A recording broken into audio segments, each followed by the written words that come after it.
बहनों और भाइयों, आज तो मैं आपसे कहने के लिए आया हूं कि यहां पर कांग्रेस और समाजवादी पार्टी का गठबंधन भी अपना प्रत्याशी उतारा है और बहुजन समाजवादी पार्टी ने भी अपने प्रत्याशी को उतारा है।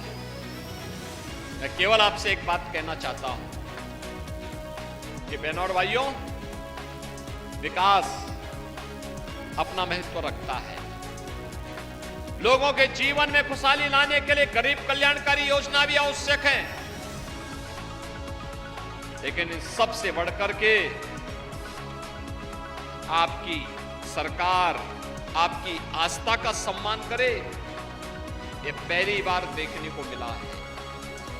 क्या कांग्रेस के लोग, सपा या बसपा के लोग अयोध्या में राम मंदिर का निर्माण कर पाते? क्या राम मंदिर के निर्माण से आपको खुशी हुई? जिन लोगों को खुशी हुई थोड़ा हाथ खड़ा करके मुझे दिखाएंगे। यानी आप खुश हैं, आप खुश हैं ना? और मुझे एक बात बताओ, राम मंदिर के मार्ग में सबसे बड़ी रोड़े थे कांग्रेस, सपा और बसपा। तो जो ये बैरियर बने हुए थे, इन्हीं को क्या अपने सिर का ताज बनाएंगे? क्या बनाएंगे? क्या भाई, जो आपकी आस्था का सम्मान नहीं कर सकता, आप उसको जबरदस्ती अपने गले का हार क्यों बनाएंगे? नहीं बना सकते ना?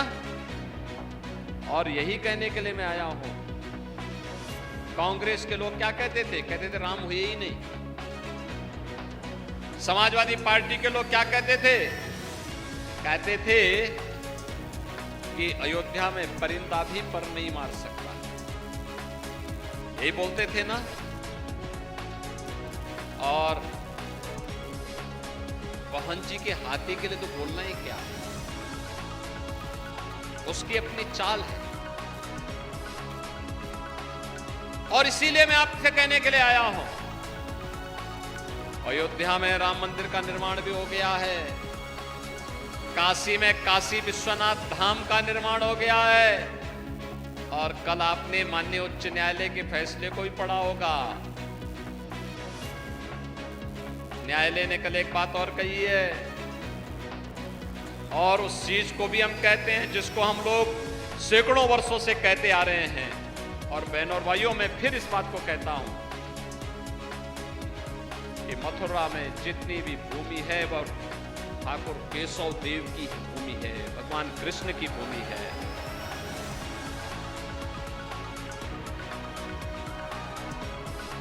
बहनों और भाइयों, एक तरफ मोदी जी के नेतृत्व में विरासत को सम्मान और आपकी आस्था को सम्मान देने वाली भाजपा की सरकार है, और दूसरी तरफ कांग्रेस, सपा और बसपा के नेतृत्व की सरकार जो कहती है हम विरासत टैक्स लगाएंगे। यानी ये औरंगजेब के नए अवतार पैदा हो गए हैं जो कहते हैं विरासत टैक्स लगाएंगे। जैसे औरंगजेब ने जजिया कर लगाया था ना हिंदुओं पे, क्या आप जजिया कर देंगे क्या स्वतंत्र भारत में? लेकिन ये जजिया कर आपसे वसूली करना चाहते हैं। कमाई आपके बाप दादा करेंगे, आपके पूर्वजों ने कमाया होगा। अब लूटने के लिए कांग्रेस, सपा के लोग आएंगे और कहेंगे तो हमारा विरासत टैक्स हो गया, आधी प्रॉपर्टी पे जबरन कब्जा कर देंगे। क्या आप इसको स्वीकार करेंगे? क्या ये देश स्वीकार करेगा? बहनों और भाइयों, ये आपके हक पर डकैती है। दूसरा, बाबा साहब भीमराव अंबेडकर ने जब 1950 में देश का संविधान देश को समर्पित किया, तो संविधान बनाते समय उन्होंने एक बात का उल्लेख किया था। उन्होंने कहा था धार्मिक आधार पर देश के अंदर आरक्षण नहीं हो सकता, नहीं हो सकता है, क्योंकि यही कारण देश के विभाजन का बना था। लेकिन आज कांग्रेस ने अपने मैनिफेस्टो के माध्यम से फिर से भारत के विभाजन की आधारशिला रखने की कुछ चेष्टा की। वह कहता है कि पिछड़ी जाति को मिलने वाले आरक्षण का एक हिस्सा काट करके हम मुसलमानों को दे देंगे। अनुसूचित जाति के आरक्षण का एक हिस्सा काट करके मुसलमानों को दे देंगे।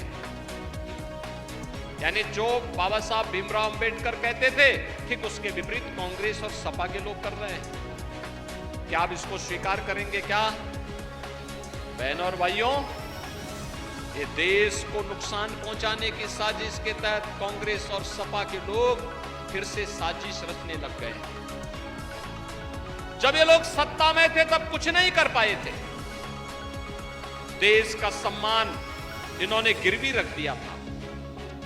सीमाएं असुरक्षित थी, कभी भी कोई दुश्मन देश भारत की सीमा में घुस जाता था। आतंकवाद और नक्सलवाद सिर चढ़ करके बोल रहा था, कहीं भी विस्फोट हो जाता था।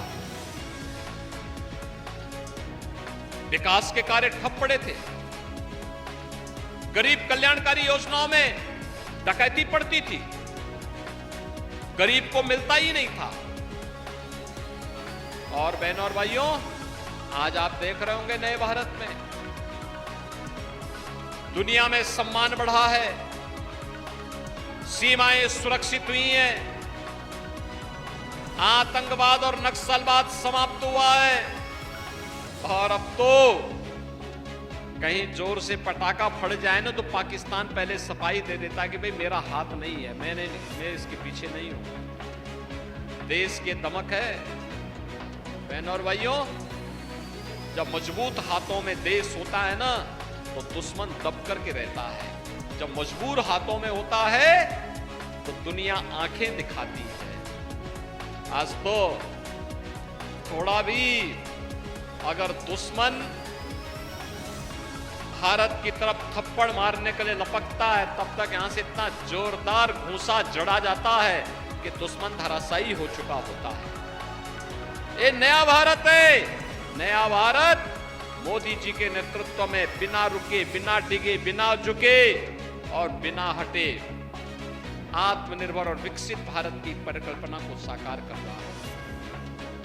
आत्मनिर्भर और विकसित भारत ही है जिसके तहत मोदी जी ने, देखो इंदिरा गांधी जी ने 1970 में नारा दिया था गरीबी हटाओ का, गरीबी नहीं हट पाई। अब सोचो 54 वर्ष के बाद भी उनका नाती वही नारा लगाए जा रहा है, कह रहा गरीबी हटा देंगे। कहा कैसे हटाएंगे? एक पत्रकार ने पूछा कैसे हटाएंगे, तो कहते हैं कि मैं सभी लोगों की संपत्ति का सर्वे कर दूंगा।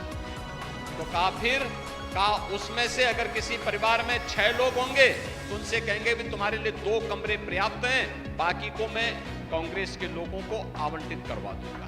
अब क्या ये देश स्वीकार करेगा? क्या अरे मेहनत करेंगे आप, कमाई है आपकी, आपके बाप दादों की, और डकैती डालने का काम ये लोग करेंगे। क्या ये देश स्वीकार कर पाएगा क्या इसको? यानी जो दादी ने जो नारा दिया, नाती भी उसी नारे को तोते की तरह रट रहा है। और बहनों और भाइयों, जब देश पे संकट आता है, कोरोना का संकट आया था तो राहुल जी देश छोड़ करके भाग गए।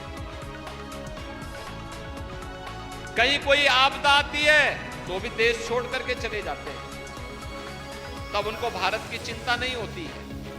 और आज फिर चुनाव जैसे आते हैं, ये लोग फिर आकर के बड़ी बड़ी घोषणाएं करते हुए दिखाई देते हैं। बहनों और भाइयों, ये नए भारत में पहली बार हो रहा है 80 करोड़ लोग फ्री में राशन की सुविधा का लाभ प्राप्त कर रहे हैं। बहनों और भाइयों, 60 करोड़ लोगों को 5 लाख रुपए की स्वास्थ्य बीमा का कवर मिल रहा है। कांग्रेस के समय में और सपा के समय में सेंधमारी होती थी योजनाओं में, आज तो मोदी जी ने जनधन अकाउंट खोल दिए। अब पैसा सीधे लखनऊ या दिल्ली से लाभार्थी के खाते में आता है, बीच में कोई मीडिएटर नहीं होता है। किसान को किसान सम्मान निधि, 12 करोड़ किसान सम्मान निधि का लाभ प्राप्त कर रहा है। 12 करोड़ गरीबों के घर में शौचालय बन गए। 10 करोड़ गरीबों को एलपीजी का कनेक्शन मिल गया है। और बहनों और भाइयों, 4 करोड़ गरीब मकान प्राप्त कर लिए। और मोदी जी ने कहा है गरीब कल्याण, अभी संकल्प पत्र में कि जितने बाकी बचे होंगे अगले 5 वर्ष में उनको भी एक मकान उपलब्ध करवाने का काम करेंगे। ये जितना काम मोदी जी ने किया है, क्या चेहरा देख करके दिया है क्या? न किसी की जाति पूछी गई, न किसी का मत पूछा गया, न किसी का मजहब पूछा गया। मोदी जी ने तो सबका साथ और सबके विकास की भावना के साथ पूरे देश के अंदर समान रूप से पूरे देश का विकास किया है। और बहनों और भाइयों, इसीलिए आज मैं आपसे कहने के लिए आया हूं, मोदी जी के नेतृत्व में जो नया भारत है, इस नए भारत को अब आत्मनिर्भर और विकसित भारत के रूप में स्थापित करना है। आत्मनिर्भर और विकसित भारत का मतलब आप में से हर व्यक्ति के चेहरे पर खुशहाली, हर नौजवान के हाथ को कार्य, हर किसान को आत्मनिर्भर बनाना, हर हस्तशिल्पी को आत्मनिर्भर बनाना, हर बहन और बेटी को आत्मनिर्भर बनाना, हर व्यापारी के व्यवसाय को तेजी के साथ आगे बढ़ाने का कार्य करना, सुरक्षा का और भी बेहतर मॉडल प्रस्तुत कर देना। और यह कार्य आज मोदी जी के नेतृत्व में तेजी के साथ आगे बढ़ा है। और इसीलिए मैं आप सबसे अपील करने के लिए आया हूं, बहनों और भाइयों, पूरे देश के अंदर एक ही आवाज है, और आवाज आप भी समझ रहे होंगे। मैं आपसे केवल पूछना चाहता हूं, जो सुरक्षा का ये वातावरण है, क्या ये कांग्रेस सपा बसपा के लोग दे पाते क्या?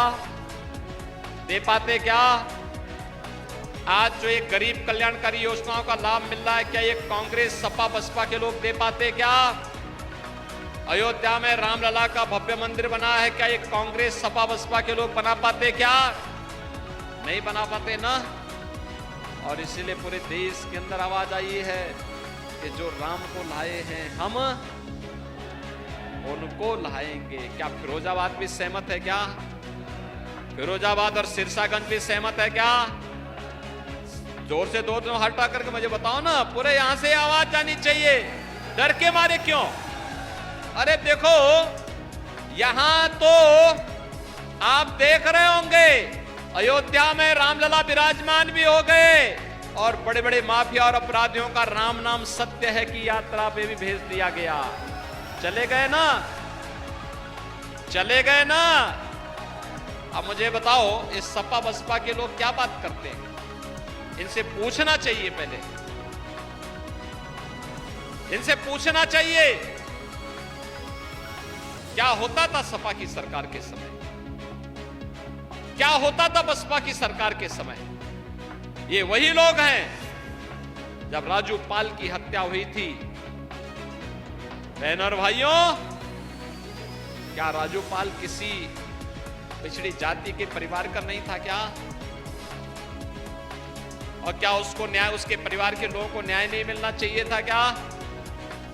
कहां थे सपा बसपा के लोग तब? और मैं इसीलिए आपसे पूछने के लिए आया हूं कि बहनों और भाइयों, कांग्रेस हो या सपा बसपा, ये सुरक्षा भी नहीं दे सकते, सुशासन भी नहीं दे सकते, आपका सम्मान की रक्षा भी नहीं कर सकते, विकास भी नहीं करा सकते, गरीब कल्याणकारी योजनाओं को भी आगे नहीं बढ़ा सकते। तो फिर इस बोझे को ढोने से फायदा ही क्या है? ये तो देश पे एक बोझा है। आने वाली पीढ़ी कोसेगी। कांग्रेस का घोषणा पत्र क्या कहता है? कहता है अल्पसंख्यकों को उनकी रुचि के अनुसार खान पान की स्वतंत्रता देंगे।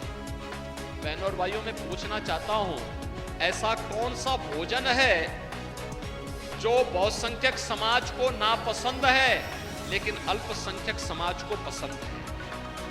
कौन सा भोजन? केवल और केवल है बहुसंख्यक समाज भारत का कहता है गौ मांस नहीं खाते, गौ हत्या को वह कतई स्वीकार नहीं कर सकता। लेकिन कुछ लोग हैं जो गौ हत्या को जानबूझ करके चिढ़ाने के लिए प्रश्रय देते हैं। क्या कांग्रेस को, सपा को इसलिए समर्थन देंगे क्या? क्या गौ हत्या को आप आगे बढ़ाने का काम करेंगे क्या? क्या ये पाप करेंगे क्या? अरे आने वाली पीढ़ियां कोसेंगी, दूसरे लोग में जो हमारे पूर्वज होंगे वो कोसेंगे।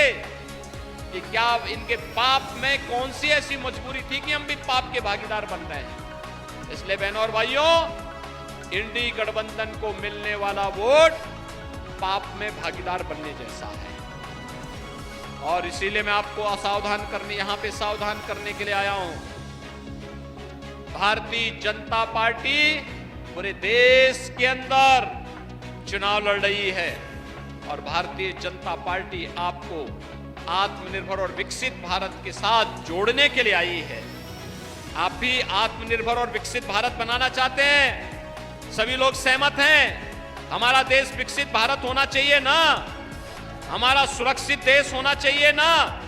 तो इसके लिए मोदी जी को तीसरा कार्यकाल देना होगा और मोदी जी को तीसरा कार्यकाल देने के लिए ठाकुर विश्वदीप सिंह को फिरोजाबाद की सीट पर चुनाव जिता करके भेजना होगा।